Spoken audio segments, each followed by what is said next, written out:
नमस्कार, जय हिंद प्यारे बच्चों, क्या हालचाल, कैसे आप सभी। I hope you are well and good. स्वागत है आप सबका साइंस एकेडमी ब्यावर के यूट्यूब चैनल पर। मैं हूं आपका अपना पवन सर और आज हम रिवीजन क्लास नंबर 3 कर रहे हैं, राइट। चलिए, तो आज मैं आपको गाउस के नियम के अनुप्रयोग समझाने वाला हूं। नियम के अनुप्रयोग, और ये सारे के सारे आपके लिए इम्पोर्टेंट हैं।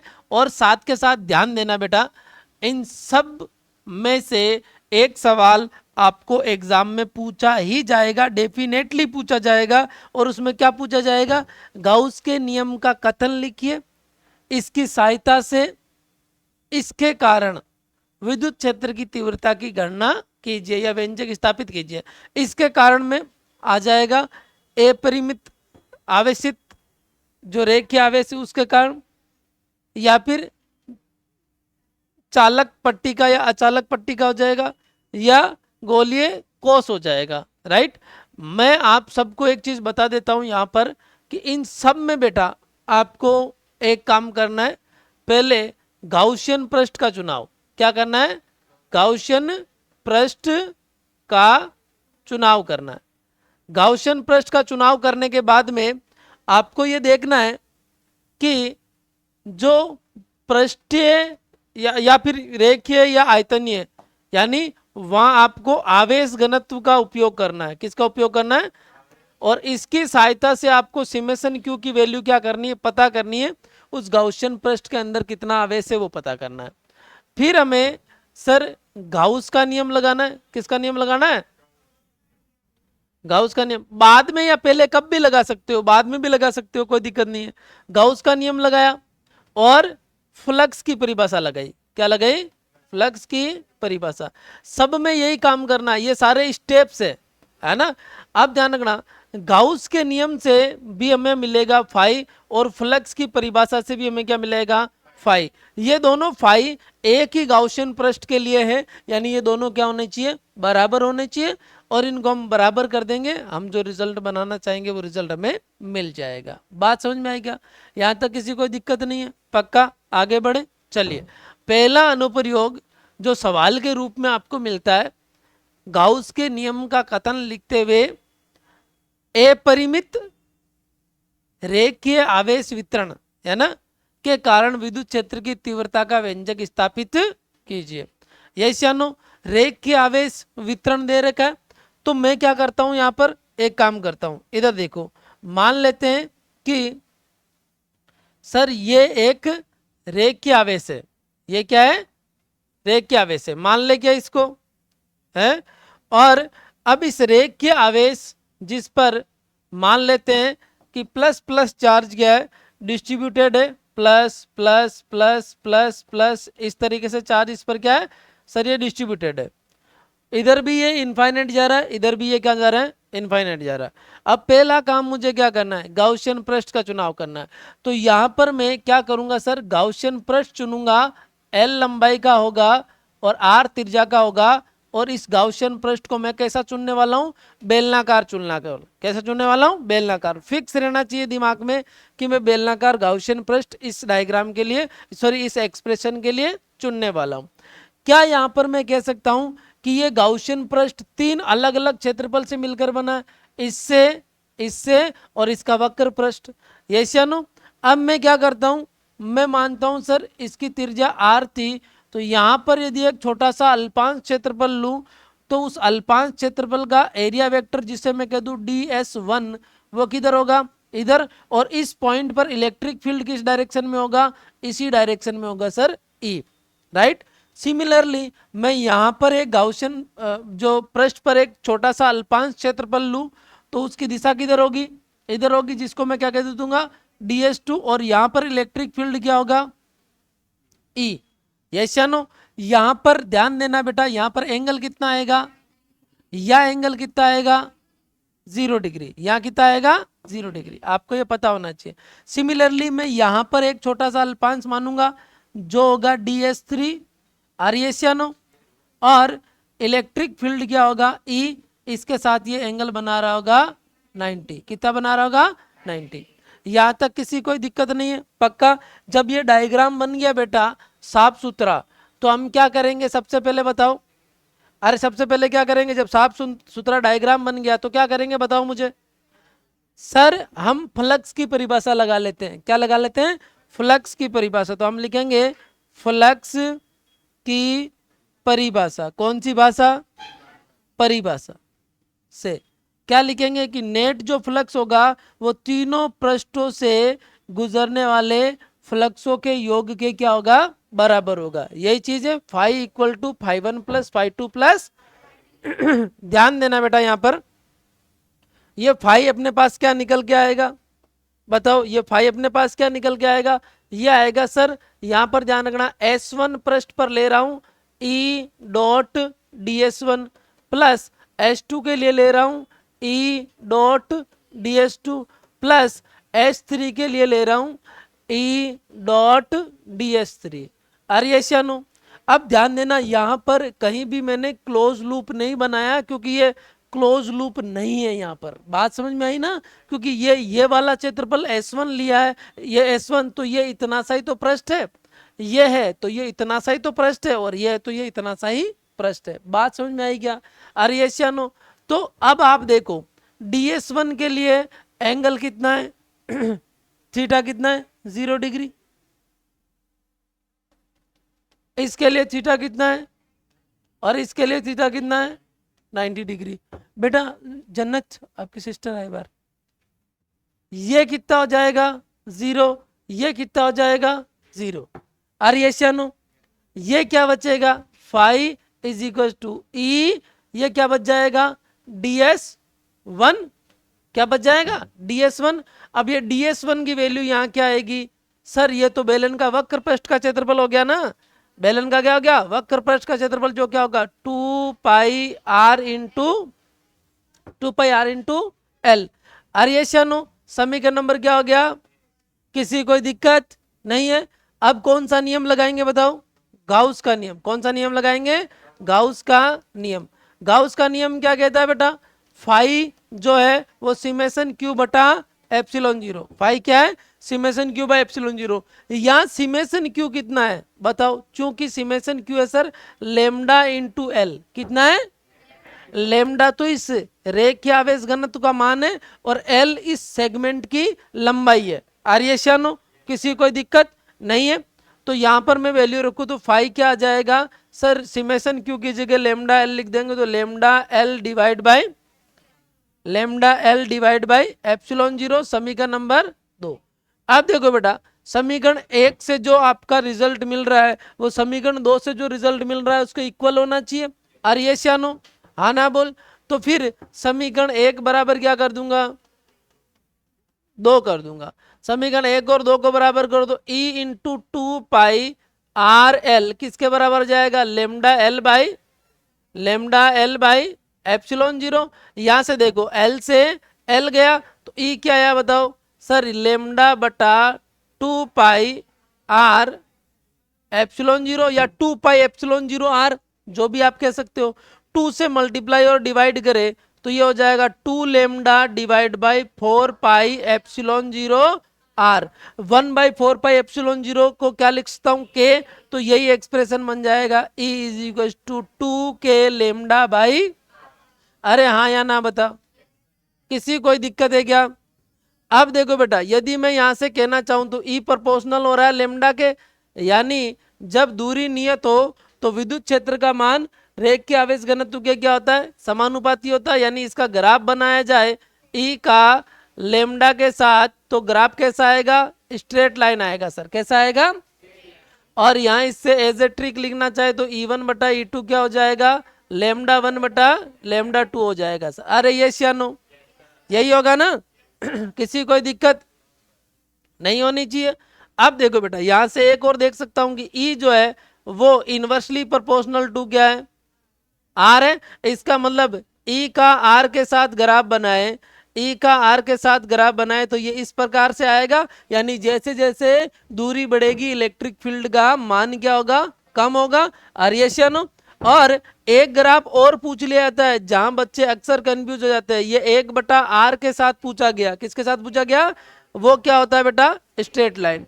यदि आपको बोर्ड एग्जाम में पूछा गया और ये तमाम बातें आप लिख के आ जाती हो तो कोई भी आपके एक भी नंबर नहीं काट सकता है, ये मेरी क्या है, आपकी लिखित में गारंटी है। कल स्टाम्प पेपर ले आना, लिख दूंगा उस पर। इतना सब कुछ आप लिख के आ गए तो हाँ, इसमें एक चीज और एड ऑन करनी है, वो क्या होता है, शुरुआत माना चित्रानुसार लेमडा रेखीय घनत्व वाली, ये जो वो जो ये आपको दिखना है, हमें गाउसियन प्रश्न मानते हैं, वो सारी चीजें आपको लिखना है। बात समझ में आई? और नहीं भी लिखो तो भी नंबर नहीं काटा जाएगा, क्योंकि आपने डायग्राम बहुत स्पष्ट तरीके से बनाया हुआ है। और बात समझ में आ गई क्या? यहां तक किसी कोई दिक्कत नहीं है? आगे बढ़े। एक्सप्रेशन याद रह जाएगा क्या? एक्सप्रेशन याद रह जाएगा ना? कोई ऐसा बच्चा तो नहीं है जिसको ये एक्सप्रेशन याद ही ना हो? भाई E is equal to 2k lambda by r, ये याद होना चाहिए। और साथ का साथ डेरिवेशन का प्रोसेस भी आपको क्या होना चाहिए, याद होना चाहिए। आगे बढ़े क्या? अब आता है बेटा रेखीय आवेश घनत्व से आगे बढ़कर जब हम पृष्ठीय आवेश घनत्व की बात करते हैं, तो पृष्ठीय आवेश घनत्व के 3 एग्जाम्पल मिलते हैं। एक तो अपरिमित अचालक पट्टी का, एक अपरिमित चालक पट्टी का, और एक होता है आपका गोलीय कोष। अरियेशियानो, तो अब मैं बेटा यहां पर है ना थोड़ा स्पीडली बता देता हूं आपको। सबसे पहले बात कर रहे हैं अपन किसकी, अचालक पट्टी का। किसकी वजह से? अचालक पट्टी का। मतलब अचालक पट्टिका के कारण आपको आवेश जो चालक पट्टिका पर एक समान वितरित है, उसके कारण आपको विद्युत क्षेत्र की तीव्रता का क्या बनाना है, व्यंजक बनाना है। तो आपके डायग्राम दिमाग में एकदम से क्या होना चाहिए, क्लियर होना चाहिए कि सर मैं अब यहां पर ये एज्यूम कर रहा हूं कि इस पर एक समान रूप से सिग्मा पृष्ठीय आवेश घनत्व वाला आवेश वितरित है। यानी यहाँ पृष्ठीय आवेश घनत्व का मान कितना है, सिग्मा है। आर्येशियन, किसी कोई दिक्कत नहीं है, पक्का? तो यहां पर सर मैं एक बेलनाकार गाउसियन पृष्ठ मानूंगा इस प्रकार से, है कि नहीं? क्या बात समझ में आ रही है क्या?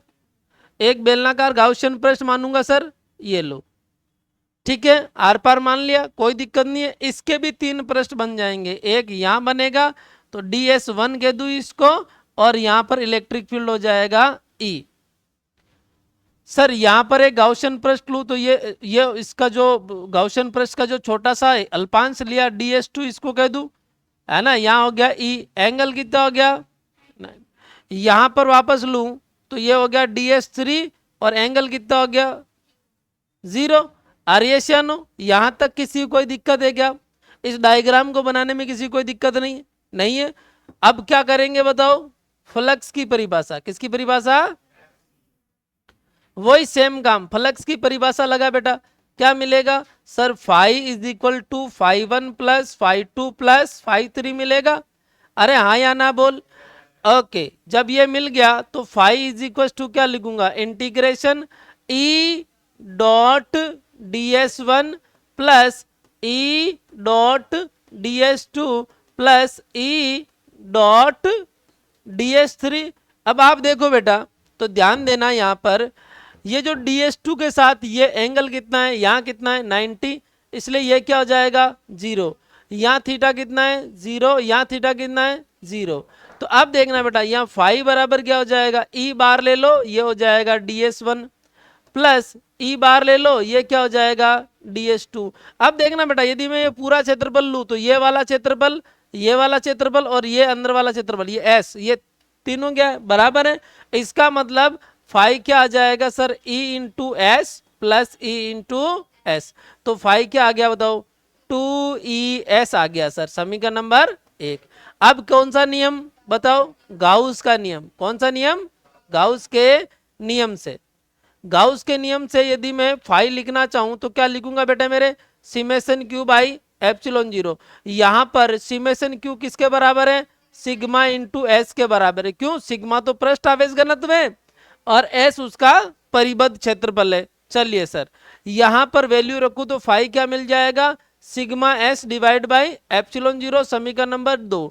समीकरण 1 और 2 को क्या कर देंगे, बराबर कर देंगे ना। समीकरण 1 और 2 को बराबर कर दिया जाए बेटा मेरे, तो 2ES किसके बराबर आ गया, सिग्मा S बाई एप्सिलॉन 0। यहां से S से S कट गया तो E क्या आया, E आया sir sigma by 2 epsilon 0, sigma by 2 epsilon 0। और यदि वैसे सिलेबस में देखा जाए तो आपके अचालक पट्टी का ये चालक पट्टी का नहीं है।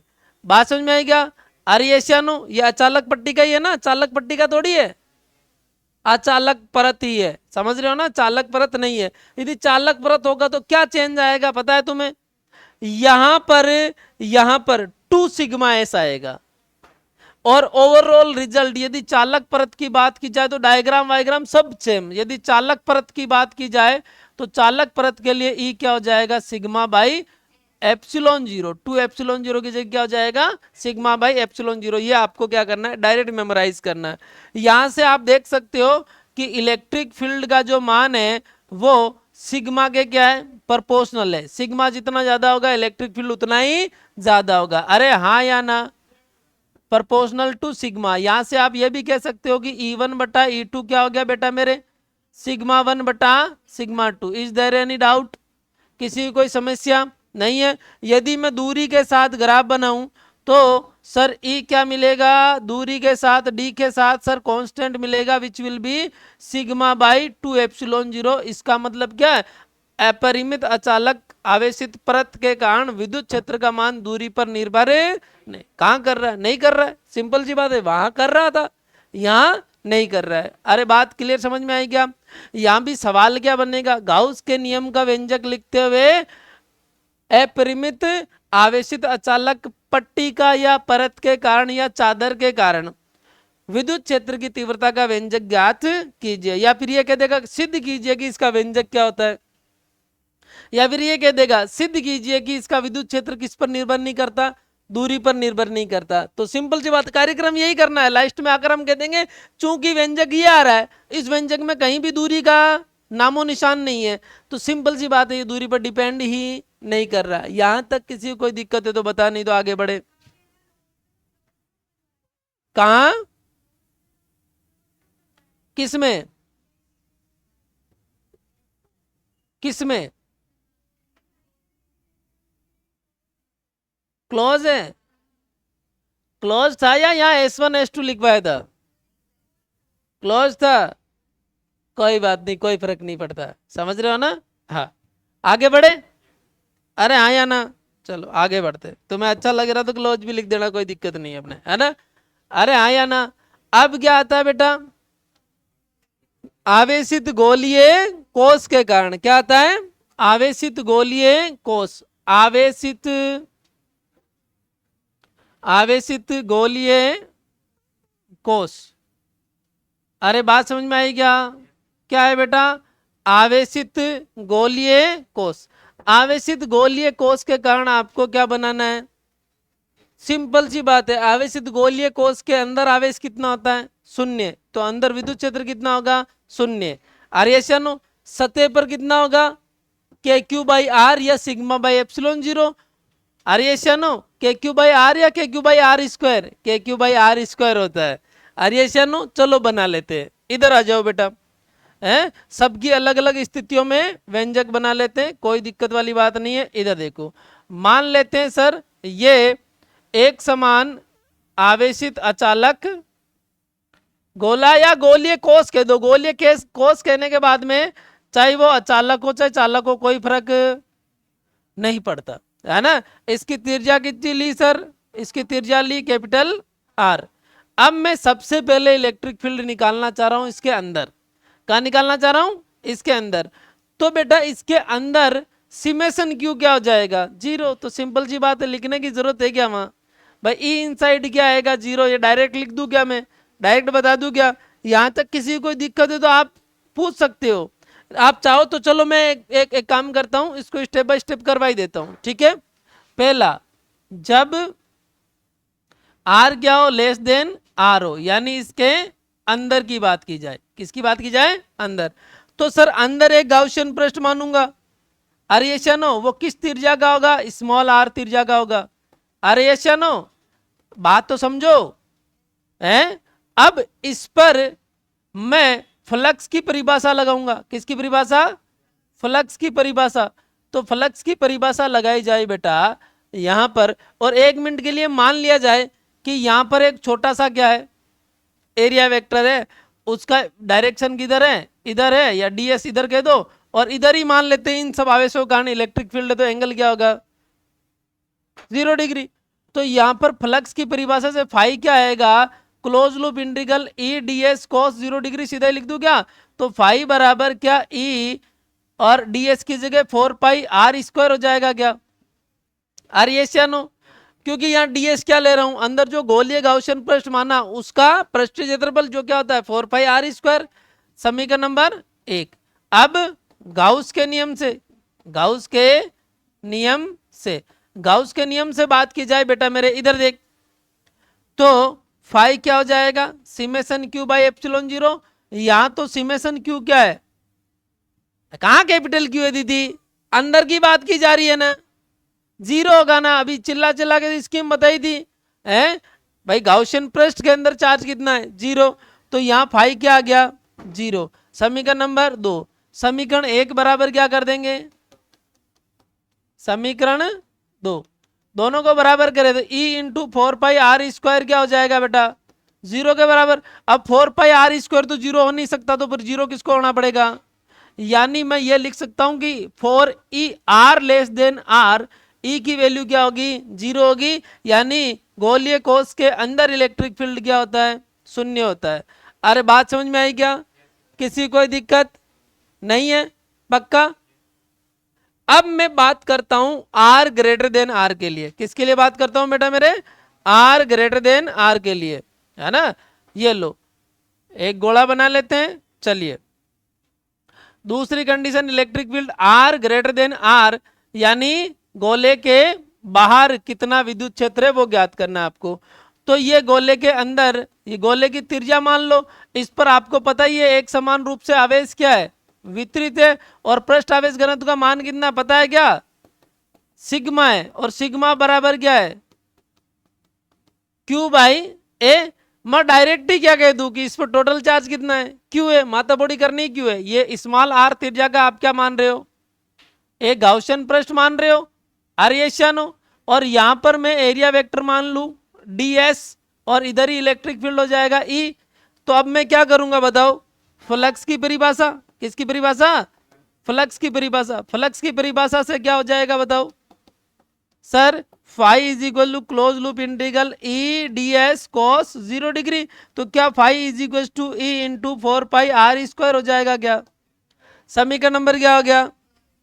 अब देखना बेटा गाउस के नियम से, किसके नियम से, गाउस के नियम से, गाउस के नियम से क्या होगा बताओ, phi is equal to summation q by epsilon 0, और यहां पर सिमेशन क्यू कितना है total charge q, total charge q, तो फाई क्या हो जाएगा बेटा क्यू बाई एप्सिलॉन 0, समीकरण नंबर 2। अब वही काम समीकरण 1 बराबर, बोलो मेरे साथ, समीकरण 1 बराबर 2, तो यहां पर E into 4 pi r square किसके बराबर हो गया बेटा Q बाई एप्सिलॉन 0, तो E इज इक्वल टू क्या आ गया sir Q by 4 pi epsilon 0। क्या मैं इसको ऐसे लिख दूं क्या सर, E जो आउटसाइड आ रहा है वो आ रहा है KQ डिवाइड बाई, यानी इस सिचुएशन में विद्युत क्षेत्र इस प्रकार मिलता है मानो संपूर्ण आवेश इसके कहां रखा हो, केंद्र पर रखा हो। अरे क्योंकि ये सारा आवेश का मान लो केंद्र पर मान लो, तो यहाँ इलेक्ट्रिक फील्ड बाहर क्या आएगा के क्यू बाई आर स्क्वायर, आर्यनो। और तीसरी कंडीशन क्या है बेटा, आर इक्वल टू आर, यानी सतह पर, सतह पर, बात समझ में आई क्या, सतह पर इलेक्ट्रिक फील्ड की बात करें तो स्मॉल आर की जगह आर लिख दो किस इक्वेशन में, इसमें, तो ई एस क्या आ जाएगा के Q divide by r square, which is maximum, अधिकतम भी है। तो अधिकतम विद्युत क्षेत्र का मान कहाँ होता है बेटा, सतह पर होता है, गोलीय कोश की सतह पर विद्युत क्षेत्र का मान क्या होता है अधिकतम होता है। अंदर कितना होता है 0 होता है, केंद्र पर कितना होता है 0 होता है, भाई अंदर केंद्र कहाँ है वो भी तो अंदर है, अंदर कितना होगा 0 होगा। बात समझ में आई क्या आर्यनो। इसके बाद आप देख सकते हैं इसका ग्राफ यदि प्लॉट करवा दिया जाए तो ग्राफ कैसे प्लॉट किया जाएगा, इधर देखो ये E ये R, पहली जो कंडीशन है वो आर इक्वल टू क्या है, आर, फिर आर ग्रेटर देन आर, और फिर आर लेस देन आर। इधर देखो बेटा, आर लेस देन आर के लिए ई क्या है, 0, और आर इक्वल टू आर के लिए ई क्या है, के क्यू बाई, बताओ क्या है सर, के क्यू बाई, और इसी को मैं सिग्मा बाई एप्सिलॉन 0 भी लिख सकता हूं। क्या लिख सकता हूं, सिग्मा बाई एप्सिलॉन 0 भी लिख सकता हूं, ठीक है। और आर ग्रेटर देन आर के लिए ई क्या है सर, ई है के क्यू बाई आर स्क्वायर। यानी मैं यदि कहूं बात तो आर इक्वल टू आर पर इलेक्ट्रिक फील्ड का मान मैक्सिमम होगा, इससे नीचे इलेक्ट्रिक फील्ड का मान क्या होगा बताओ, अरे ई इनसाइड क्या है, 0। तो ये लाइन किसको बता रही है, ये वाली लाइन किसको बता रही है, ई इक्वल टू 0 को बता रही है। उसके बाद तुरंत इलेक्ट्रिक फील्ड की वैल्यू जंप करेगी, सतह पर इलेक्ट्रिक फील्ड का मान कितना हो जाएगा, के Q by, which is maximum in this case, right. उसके बाद ग्राफ क्या होगा, क्योंकि इसके बाद इलेक्ट्रिक फील्ड किसको फॉलो कर रहा है, 1/r² को फॉलो कर रहा है सर। अरे यस या नो बोल, बात समझ में आई क्या। कई बार ये सिर्फ ग्राफ भी बनवा लिया जाता है, तो अपने कोई डरने वाली बात नहीं है। तो आप देखो बेटा, मैं सब कुछ रामायण बाँचते बाँचते मात्र 26 मिनट में ये तीनों डेरिवेशन तुम्हें करवा चुका हूं। बात समझ में आई ना। ये तो कब, जब मुझे बोल बोल के समझाना पड़ रहा है। यदि मुझे लिखना पड़ता तो मैं 10 मिनट में लिख देता, है ना, 10 मिनट में ही तीनों लिख देता, क्योंकि मुझे पता ना क्या करना क्या नहीं करना। अब बीच बीच में तुम्हें बताना पड़ रहा है, इसलिए समय लग रहा है। तो तुम्हें ज्यादा से ज्यादा एक डेरिवेशन में 5 मिनट लगने चाहिए, इससे ज्यादा नहीं लगने चाहिए। इतनी प्रैक्टिस आपको करनी है, बात समझ रहे हो क्या। और मैं फिर कह रहा हूं बेटा, ये जो टेस्टों में आपके नंबर आते हैं ना, ये आपकी आज से पहले की गई मेहनत या मक्कारी को शो करता है। अच्छा रिजल्ट मेहनत, खराब रिजल्ट मक्कारी। आज मक्कारी को मेहनत में कन्वर्ट कर दो, तुम्हारा भी रिजल्ट ऊपर आ जाएगा। तुम जो मेहनत कर रहे हो मक्कारी करने लग जाओ, तुम्हारा रिजल्ट खराब हो जाएगा। यानी रिजल्ट इंप्रूव्ड और लास्ट तक बेस्ट उसका ही रहेगा जो लास्ट तक मेहनत करेगा, 1% भी मक्कारी नहीं करेगा, तब जाके रिजल्ट अच्छा बनेगा। बात समझ में आ रही क्या। नहीं तो आया राम गया राम, बहुत सारी चीजें होती रहती है, चलती रहती है, किसी को कोई फर्क नहीं पड़ता है। बात समझ में आ रही क्या। अरे हाँ या ना, किसी को कोई दिक्कत, पक्का। तो ये चैप्टर तो सारे के सारे डेरिवेशन के साथ अपना क्या हो गया बेटा, कंप्लीट हो गया है। अगला चैप्टर कल स्टार्ट करेंगे। उससे पहले देखो मैं एक ट्राई कर लेता हूं भाई, इसमें तुम्हारे चैप्टर वाइज कुछ PYQs हो तो मैं देख लेता हूं एक बार, है ना। उनको अपलोड करने का प्रयास करते हैं, इंपोर्ट करते PDF कहां से, यदि मिल जाता है तो टू गुड, नहीं मिलता तो अब क्या ही कर सकते हैं ना। हाँ 1 मिनट रुकना बेटा, है ना। कहाँ गया MCQ, कौन से वाले MCQ है, 1 मिनट रुकना, चैप्टर, हाँ 1 मिनट रुकना भाई।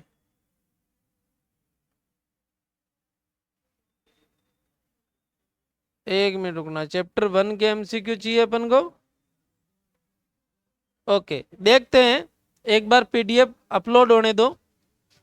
हाँ यदि अपलोड हो जाए तो टू गुड, है ना। हाँ बेटा ये तो डिलीट मार देते हैं, ये 2000 कब के मिशन 100 टारगेट एग्जाम, है ना, इसको तो डिलीट मारते हैं। इससे आगे वाला देखो। हाँ बेटा कुलाम का नियम सबने पढ़ लिया ना, है। तो ये सवाल करो, दिख रहा है क्या तुमको ये सवाल, जल्दी करो तुम सारे बच्चे, ये सवाल करो, है ना। इसकी समस्या ये है कि जब वाई बैकग्राउंड आता ना तो ये मेरे को काला कर देगा, लेकिन चलो कोई नहीं, चलता है इतना तो, है, मैं तो हूं ही काला।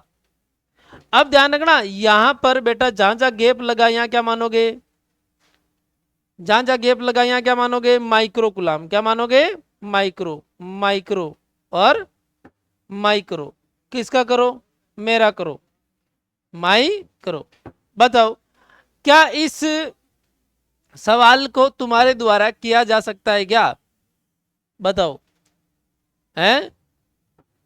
तुम मेरा चेहरा देख के लाइव जो बाद में देखते हो वो मत डर जाना रे भाई, है ना। जब ये सेटिंग ही कैमरे की ऐसी है कि जब पीछे वाइट बैकग्राउंड का कुछ भी आता है तो जो ऑब्जेक्ट सामने घूम रहा होता है उसको ये काला कर देता है ना। तो काला कवा काट खाएगा, है ना भाई। सिंपल सी बात है।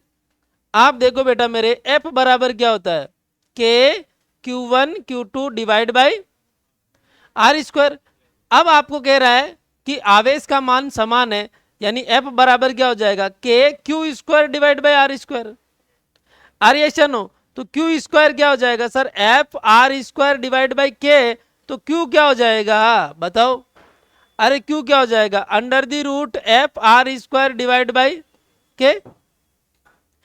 तो यहां पर Q का value, everything is given to us. F दिया हुआ है 1.6 न्यूटन, R दिया हुआ है आपको 3 का स्क्वायर यानी 9, और आपको बता दो 9 इंटू 10 की घात 9 किसका मान होता है, K का। आप इसको सोल्व कर लो, आपको आंसर मिल जाएगा।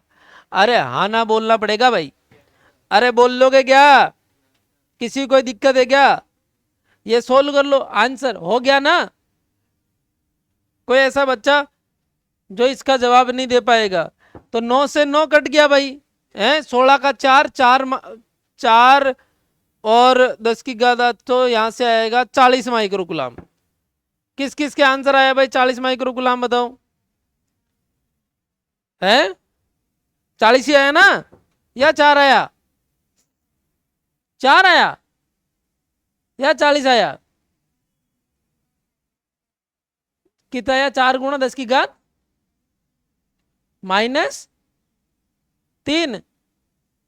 तो माइक्रो क्या होता है, 10 की घात -6 होता है क्या। तो आंसर क्या आएगा, इसको सोल्व तो कर एक बार, ये ऊपर इसको मैं ये लिख दूं क्या,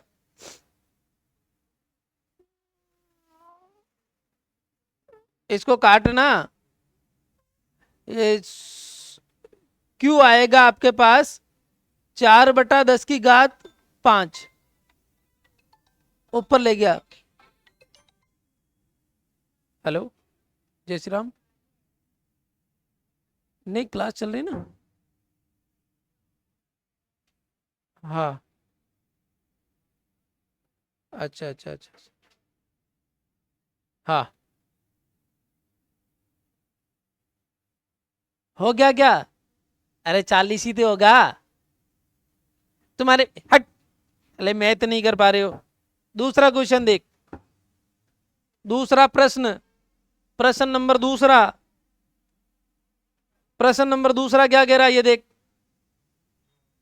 दिखा क्या,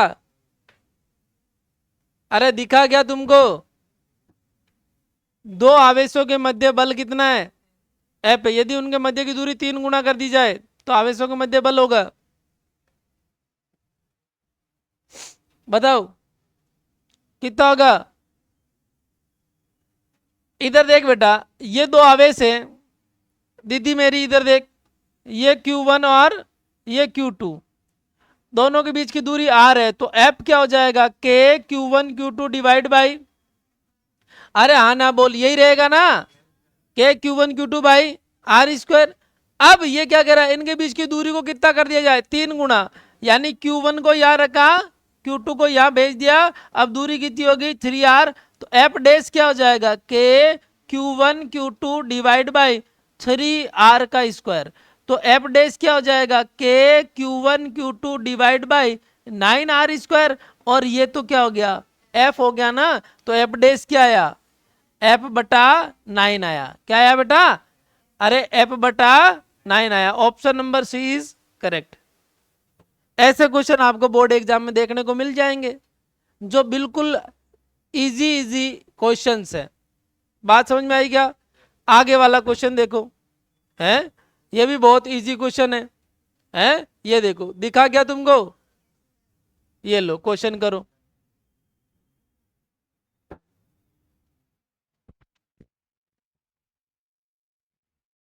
हाँ बताओ,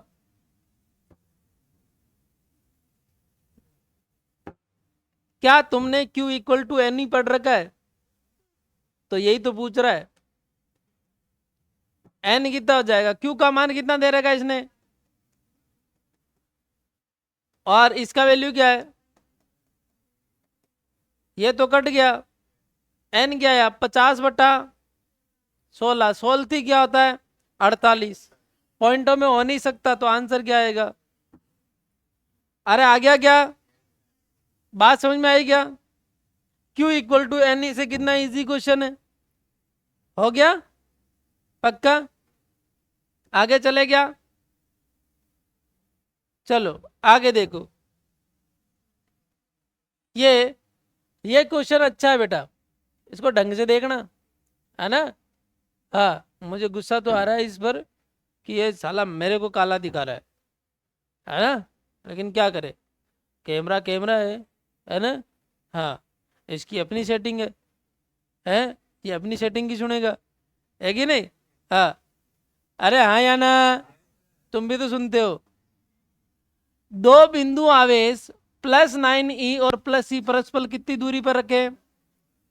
16, यानी इधर देख +9e और +e, दोनों के बीच दूरी कितनी? 16 सेंटीमीटर। कितना? अब ये कह रहा है कि इनको मिलाने वाली रेखा के मध्य एक अन्य आवेश कहां रखे कि ये कहां रहे, यानी इन दोनों को मिलाने वाले, तो मैं मान लेता हूं यहां रख देता हूं एक आवेश को, जो क्या है Q है, यहां से कितनी दूरी पर है? x दूरी पर है, तो यहां से कितनी दूरी पर हो जाएगा? 16 - x। संतुलन में होने के लिए क्या जरूरी तुम्हें पता है? ये इस पर जितना उधर बल लगाए वो उतना ही इस पर क्या लगाए? बल लगाए। आर्यनो, तो इन दोनों के बीच में बल क्या होगा सर? K no E Q divide by x², और इन दोनों के बीच में बल कितना होगा? के ई क्यू डिवाइड बाई 16 - x का होल स्क्वायर। अरे आया ना, के Q1/Q2/r² तो लगाया है, के ने के को मार दिया, ई क्यू ने ई क्यू को मार दिया, तो 16 - x का होल स्क्वायर क्या आया? 9x²। क्या मैं 16 - x बराबर सीधा 3x लिख दूं क्या? अरे यस या नो? तो क्या यहां से 3x की जगह 4x हो जाएगा? तो 4x बराबर क्या हो जाएगा? 16। तो x बराबर कितना आया? अरे x बराबर कितना आया? कुछ गड़बड़ तो नहीं कर दी? कहा? हाँ, एक देखो यहां पर गड़बड़ कर दी ना, मोए मोए ऐसे ही होता है। देखो बेटा, यहां मैं एलसीएम ले रहा हूं बेटा मेरे, तो ये तो 16 - x का होल स्क्वायर बराबर x/9 का होल स्क्वायर होगा, x/3, सॉरी, x/3 का होल स्क्वायर होगा, है? तो 3 × 16 - x किसके बराबर होगा? x। तो 16×3 48 - 3x इक्वल टू क्या हो गया? x। तो यहाँ पर 4x किसके बराबर आएगा? 48। इसने इसको मार दिया, x बराबर कितना आया? 12 चौका 48। 12 किससे? 9 से, तो 9 से हटा 24 थोड़ी है, 9 से कितना हो गया? 12 सेंटीमीटर दूर। इजी था ना जीजी? है, हार्ड थोड़ी था, नहीं था ना? अरे बताओ जल्दी से। और सच में इतना कालो दिखा रही हो यार। हाँ, आगे देख, ये वाला सवाल, जो ये वाला सवाल है ना, आप है ना ऐसा करो, फोटो खींच लो, या फिर ऐसा करना, मैं अभी पैनल वीडियो चढ़ा दूंगा, उसके बाद ये तुम्हारे लिए होमवर्क है, करके लाना, इसको करके लाना। और हाँ, यहां पर माइक्रो लिख देना, यहां पर माइक्रो और यहां पर माइक्रो, ये क्वेश्चन आपको करके लाना है। अरे हाँ या ना बोल, किसी को दिक्कत है तो बोल, नहीं है ना? कर लेगा, बहुत इजी क्वेश्चन है, दिमाग लगाना हो जाएगा। आगे बढ़े क्या है? चलो, ये रहा क्वेश्चन नेक्स्ट, है ना? ये देख, मोए मोए करता हुआ तुम्हारे सामने आया, ये कह रहा है, बताओ, ये कह रहा है कि एक HCl अणु का द्विध्रुव आघूर्ण दे रखा है, आयनों के मध्य की दूरी कितनी होनी चाहिए? तो बेटा P बराबर क्या होता है? Q गुणा 2a। तो इसने 2a पूछी ना, या बच्चे गलती क्या करते हैं, 2 का भी भाग लगा कर सिर्फ एक याद करके आ जाते हैं, है ना? तो ये क्या हो जाएगा? P/Q। P कितना? 3.4 × 10⁻³ -30। अरे ये शानो, ये सेंटीमीटर मत पढ़ लेना, कुलाम गुणा मीटर है ना, कुलाम गुणा मीटर है। तो बताओ भाई क्या आएगा, यहाँ पर Q का मान कितना रखेंगे, HCl है तो H प्लस और Cl माइनस होगा ना, तो एक ही तो आवेश है इन पर, 1.6 इंटू 10⁻⁻19 आर्यनो, तो 16 दूना 32, तो क्या आ रहा है, ये आ रहा है, ए ऑप्शन ही आ रहा सीधा सीधा। अरे ऑप्शन आ रहा है ना, 2.12 इंटू 10⁻11 मीटर। बात समझ में आ गया क्या, किसी को दिक्कत? हाँ, कुलाम गुणा मीटर को एक नाम और देते हैं, कौन सी बाई, डी बाई, क्या नाम देते हैं, डी बाई। बात समझ में आई क्या, ये नो, चलो आगे बढ़े, ये लो। हाँ, ये कह रहा है कि यदि दो आवेशों के मध्य कांच की प्लेट रख दी जाए तो उनके मध्य कार्यरत विद्युत बल पूर्व की तुलना में हो जाएगा, ये कह रहा अधिक हो जाएगा, कम हो जाएगा, शून्य हो जाएगा और अनंत हो जाएगा। क्या हो जाएगा बेटा, आपको एक फॉर्मूला लिखवाया था, F medium is equals to F naught divide by epsilon are.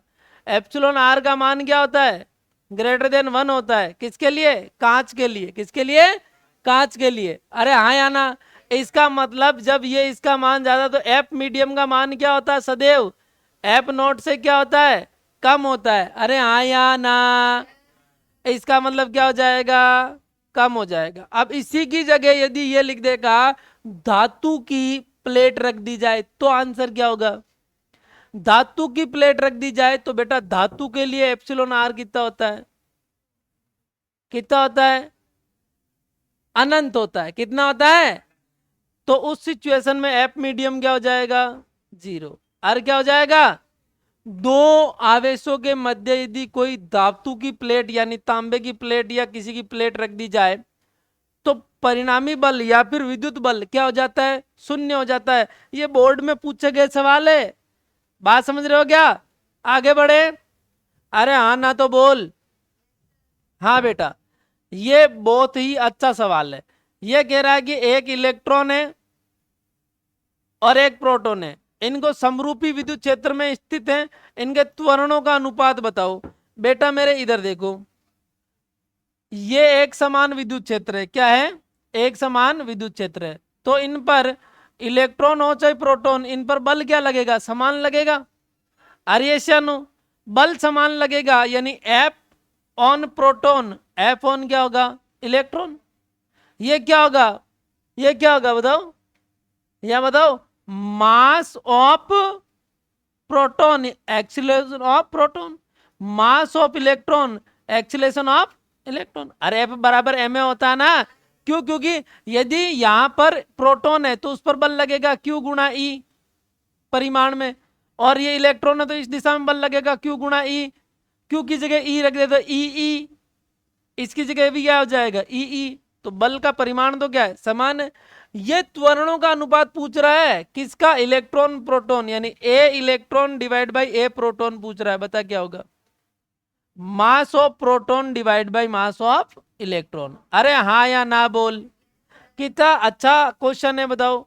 तो आंसर क्या हो जाएगा, बी हो जाएगा। और क्या हो जाएगा, यदि यही सवाल में प्रोटॉन पहले लिखा होता और इलेक्ट्रॉन बाद में लिखा होता तो आंसर क्या हो जाता।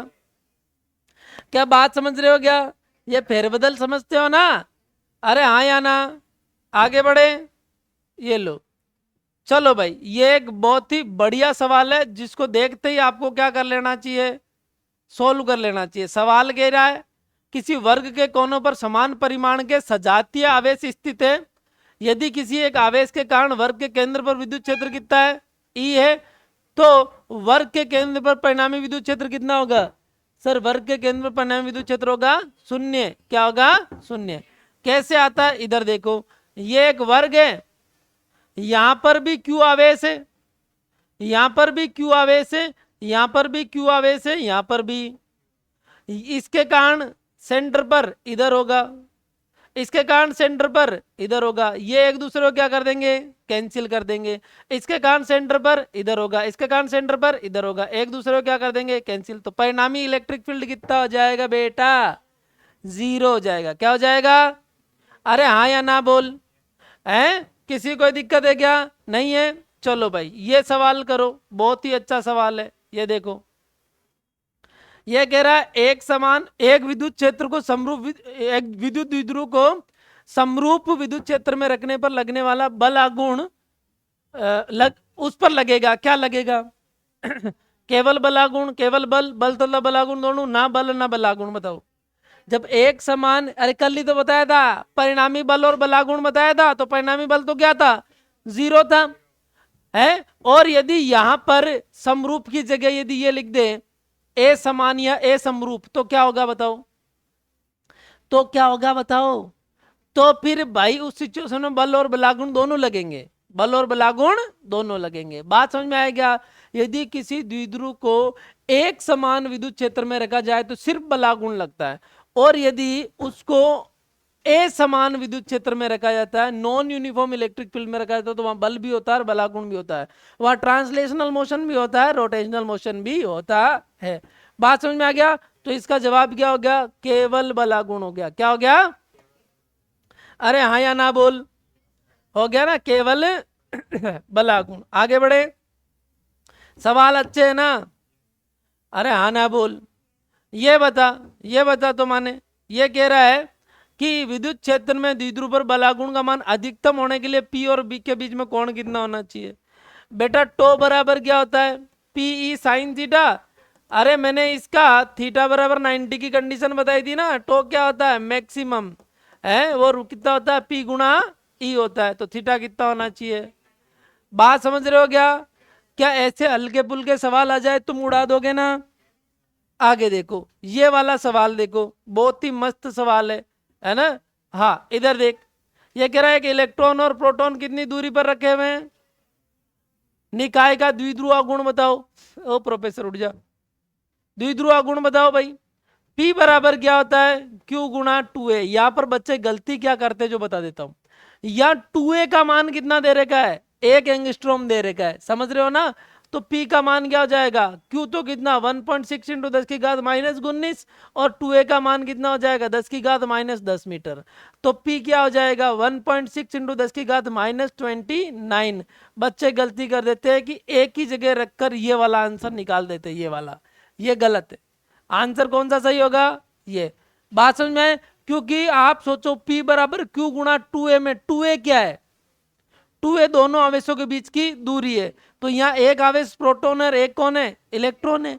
तो समान परिमाण और विपरीत प्रकृति के आवेशों को अत्यल्प दूरी पर रखने पर बना निकाय क्या कहलाता है? द्विध्रुव कहलाता है। तो यहाँ क्या बन रहा है? ये द्विध्रुव ही तो बन रहा है। अरे हाँ या ना? तो ऐसे सवाल आ जाए निपटा दोगे ना? चलो आगे बढ़ते हैं। ये देखो बहुत ही मस्त सवाल है? ऐसा लड़की ब्यूटीफुल कर गई चुल वाला है। ये देखो, एक विद्युत द्विध्रुव का अणु दे दे रही है। अणु दे दे रही है क्या मतलब समझते हो बेटा? अणु दे दे रही है क्या मतलब समझते हो? अणु दे दे रही है का मतलब होता है अक्षीय। क्या होता है? अरे हाँ या ना? और अनुप्रस्थ का मतलब क्या होता है? ये जरूर ध्यान रखना। अब यहां पर देखो लैंग्वेज बदल दी, कार्यक्रम। हाँ, तो अक्षीय कार इसका अनुपात क्या हो जाएगा? 2 अनुपात। अरे हाँ या ना? किसी कोई दिक्कत? यदि यही यहां पर उल्टा कर देता तो आंसर क्या हो जाता? चलिए आगे बढ़े क्या? हाँ, ये वाला सवाल जो है ये आपको पूछा जा रहा है, बहुत बढ़िया सवाल है, बिना पेन पेपर उठाए करने वाला सवाल है। या माइक्रो लिख देना। क्या लिख देना? माइक्रो। किसका करो? अब ये कह रहा है कि कुछ दूरी पर स्थित +5 माइक्रोकुलाम -5 माइक्रोकुलाम आवेशों के मध्य 9 न्यूटन का आकर्षण बल कार्यरत है। ये कह रहा है इन आवेशों को परस्पर स्पर्श करवा के पुनः उतनी दूरी पर रखने पर उनके मध्य कार्यशील बल हो जाएगा। कितना हो जाएगा बताओ? कितना हो जाएगा बेटा? जब +5 माइक्रोकुलाम और -5 माइक्रोकुलाम मिल जाएंगे तो वो एक दूसरे को निरस्त करके 0 0 हो जाएंगे। तो बल क्या हो जाएगा? क्या हो जाएगा? अरे समझ में आ रहा जी जी? किसी को दिक्कत है क्या? कितना अच्छा सवाल था। अब ये वाला सवाल once again it is most important for you, और ये तुम्हारे लिए एग्जाम्पल है। कौन सा एग्जाम्पल है? एग्जाम्पल है, एग्जाम्पल फॉर होमवर्क। ये करके लाना है, इसका आंसर क्या आएगा वो आपको बताना है। बात समझ में? ये मल्टी स्टेज क्वेश्चन है, एक बार कूलाम का नियम लगेगा, फिर दोबारा कूलाम का नियम लगेगा। बात समझ में आएगा? हो जाएगा। तो ये आपके छोटे छोटे कुछ क्वेश्चंस भी आज मैंने करवा दिए। तो क्या ऐसा करे, कल एक पूरा सेशन ही ले ले जिसमें क्वेश्चन ही क्वेश्चन कर लेते हैं। हाँ पक्का? कल के सेशन में क्वेश्चन में मैं हटू रे यार, ये मैं साला काला काला दिखा रहा है मेरे को, अब गोरे गोरे दिखाएगा। हाँ तो कल अपन ऐसा करते, पूरा एक सेशन ले लेते, उस पूरे सेशन में आपके कुछ एमसीक्यूज और डाल दूंगा मैं, और साथ के साथ छोटे क्वेश्चन भी, जो आपके शॉर्ट क्वेश्चन है ना, उनको भी अपन ले लेंगे। ठीक रहेगा ये? अरिएशन हो, है ना? तो आप सोच के देखिए बेटा, आज क्या तारीख हुई? 8 अक्टूबर 2024। आज के दिन तुम्हारे लगभग 11 चैप्टर, लगभग ही समझो, वो भी थोड़ा सा ही बाकी है, खत्म है। 11 चैप्टर फिजिक्स के हो चुके हैं, और एक चैप्टर का वापस से क्या हो चुका है? रिवीजन। बात समझ में आई क्या? जितना पढ़ाया उससे बाहर कुछ भी आ जाए तो मुझे कह देना, कुछ भी नहीं आएगा। बस इतना विश्वास करके आप मेहनत अब 2 गुनी 3 गुनी 4 गुनी करना शुरू कर देना बेटा, वरना मैं कितना ही रिवीजन करवा दूं, कोई फर्क, पढ़ाया तो भी कोई फर्क नहीं पड़ा, और फिर रिवीजन करा दिया तो भी कोई फर्क। कि तुम्हारे अंदर यदि नंबर लाने की भूख नहीं है तो तुम्हें कोई नंबर दिला ही नहीं सकता। फिर तुम्हारे दिमाग में ऐसे ऐसे ख्याल आएंगे, नंबर लाके क्या करेंगे? नंबर लाने से क्या हो जाएगा? ठीक है 95% बन गया, अब मेरिट में आ गया, अब ऐसे ख्याल आएंगे तुम्हारे। हाँ इंस्पायर अवार्ड चाहिए ही नहीं मेरे को, खूब पैसे है मेरे घर पे, क्या करूंगा मैं, ऐसे ख्याल आएंगे। तो आप किसी को प्रूव करने के लिए नहीं, है ना, आप अपने लिए, ताकि आप ये कह सको कि यार जब मेरे पास पढ़ने का काम था तो मैंने ईमानदारी से सिर्फ पढ़ाई की थी। समझ रहे हो ना? और जब मेरे पास कोई और काम होगा तो मैं उस काम को भी बड़ा ईमानदारी से करूंगा। बस इतना ही होना चाहिए, और कुछ भी नहीं। समझ रहे हो क्या? है ना? वरना बेटा आप सोचो, लगभग आधी क्लास अब भी आप में से बहाने बनाकर इतना मोटिवेट करने के बाद भी क्लास में नहीं है। क्यों? क्योंकि बेटा जब आप बहाने ढूंढोगे तो खूब मिलेंगे, खूब मिलेंगे। और जब आप मेहनत करने का रास्ता चुनोगे ना, तो बहुत सारी समस्याएं भी आएगी जिनसे आपको खुद को ही निपटना होगा। समझ रहे हो क्या? आज की स्थिति बताऊं, मैं सच कह रहा हूं, ईमानदारी से कह रहा हूं, आज की स्थिति यह है कि मैंने सुबह चाय पी, फिर उसके बाद में एक समोसा खाया, वो भी मांग के,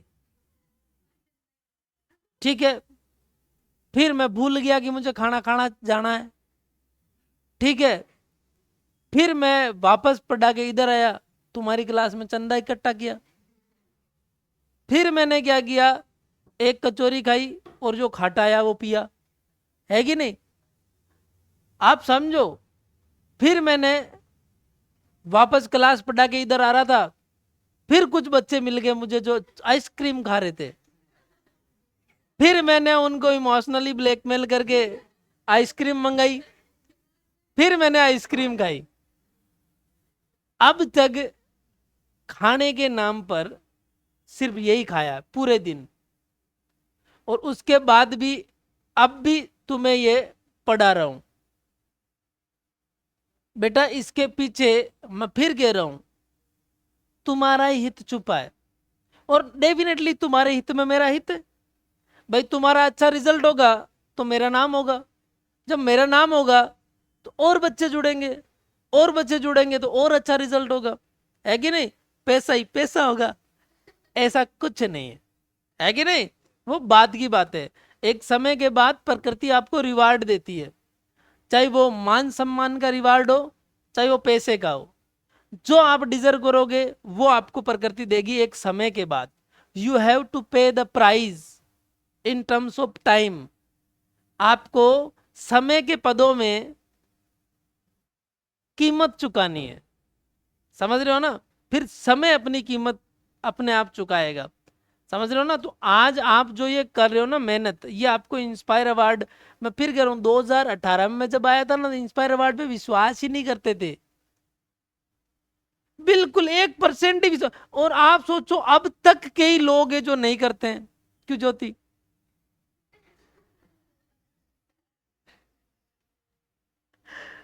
अब आप सोचो, अब तो दिलवा भी दिया, उसके बाद क्यों? अवेयरनेस की कमी है बेटा, जागृति लाने की कमी है।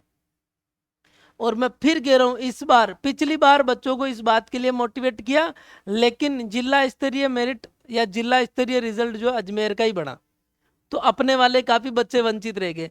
इस बार पहला मौका है जब ब्यावर का जिला स्तरीय रिजल्ट, मतलब जब रिजल्ट आएगा ना, तो ब्यावर जिले का भी एक रिजल्ट आएगा, मतलब जो कट ऑफ बनेगी ना इंदिरा प्रियदर्शनी की, उसमें डिस्ट्रिक्ट वाइज, गर्ल्स की बात कर रहा हूँ, डिस्ट्रिक्ट वाइज अपने डिस्ट्रिक्ट की अलग से बनेगी, तो आपके चांसेस बन गए, बढ़ गए। हाँ, इंस्पायर के लिए तो फिर भी सेंट्रल है, तो उसमें कोई दिक्कत ही नहीं है, चाहे 100 जिले कर दो, चाहे 150 जिले कर दो, चाहे फिर जितने गली मोहल्ले उनको सबको जिले कर दो, कोई फर्क पड़ता नहीं है ना। इंस्पायर पे तो कोई फर्क पड़ेगा नहीं। इंस्पायर पे फर्क ये जरूर पड़ेगा बेटा, क्योंकि आप सोचो 2015 में जब मैंने इंस्पायर अवार्ड लिया था, तब इंस्पायर अवार्ड की कट ऑफ थी 88% के आसपास। आप सोच के देखो, लगभग लगभग 9 साल बीते हैं, और इसमें इंस्पायर की कट ऑफ जा चुकी है 93 इस बार। और जिनके 93 है, फिक्स 93% है, वो पक्का 100% कट ऑफ से क्या हो जाएंगे, फॉर्म भर के खुश हो जाएंगे, बाद में मोय मोय होगा उनके साथ। तो कट ऑफ से आपके 2, 1.5, 2.5% ज्यादा ही होने चाहिए, समझ रहे हो ना। क्योंकि एक ये प्रोविजनल कट ऑफ है, अब फिर फाइनल कट ऑफ आएगी, फाइनल कट ऑफ में ऊपर नीचे हो जाता है। बात समझ में आई क्या? वो डिपेंड करता है कि कितने लोगों ने फॉर्म भरा, और उसके अकॉर्डिंग वो टॉप 1% निकालते हैं वापस से, ठीक है। अरियशानो, तो मेहनत हमें करनी है, रिजल्ट हमारा, मार्कशीट हमारी, कहीं ना तो बताने तो काम आएगी, देख हमारी मार्कशीट में भी नंबर आ भाई, ईमानदारी नंबर आ, है कि नहीं? ठीक है, चलिए। तो ऐसे ही डेली अपन पढ़ते रहेंगे, और अब मुझे लगता है कि एक बार ये पूरा पूरा कोर्स तुम्हारा क्या कर देते हैं, तो यूट्यूब पे डाल ही देते हैं, ठीक है ना। लाइक वेक शेयर वेयर तो तुम वैसे भी नहीं करते हो, क्या ही फर्क पड़ता है ना। अब तो हम ऐसी स्थिति में हैं कि कोई कुछ भी कह दे कोई फर्क नहीं पड़ रहा, कोई अप्रिशिएट कर दे तो भी ऐसा लगता है यार क्यों, और कोई कुछ कह दे तो फर्क ही नहीं पड़ता, है कि नहीं? क्यों? क्योंकि अब तो यह है कि हाँ, अपना यही टारगेट है कि इस बार कम से कम 10 बच्चे जो जाना चाहते हैं उनको नहीं रोकने देना। जो बच्चे जाना चाहते हैं 90+ उन बच्चों को नहीं रुकने देना। 10 सारे नहीं जाएंगे, उसका रीजन है कि सारे फॉलो नहीं करेंगे, बस सिंपल सी बात है। जो फॉलो कर लेगा, और फॉलो भी वही करता है जिसको डायरेक्ट जाना होता है, अपने मतलब अंतरात्मा से जाना होता है, वही फॉलो करता है। जय हिंद, मिलते हैं कल।